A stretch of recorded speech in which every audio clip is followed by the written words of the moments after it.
বন্ধুরা, লেক টাউনের শিবভূমি স্পোর্টিং ক্লাবের যে প্রতিমাটার মণ্ডপটা, সেটার ভেতরটা আপনারা দেখছেন। একটা বিশাল বড় একটা ঝাড়বাতি,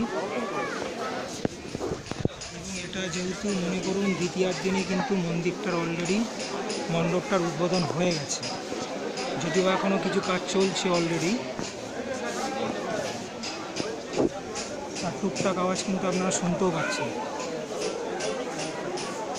বলতে পারেন যে পুজো শুরু হওয়ার অনেক আগের কিন্তু এই ভিডিওটা আপনাদের জন্য করা হচ্ছে।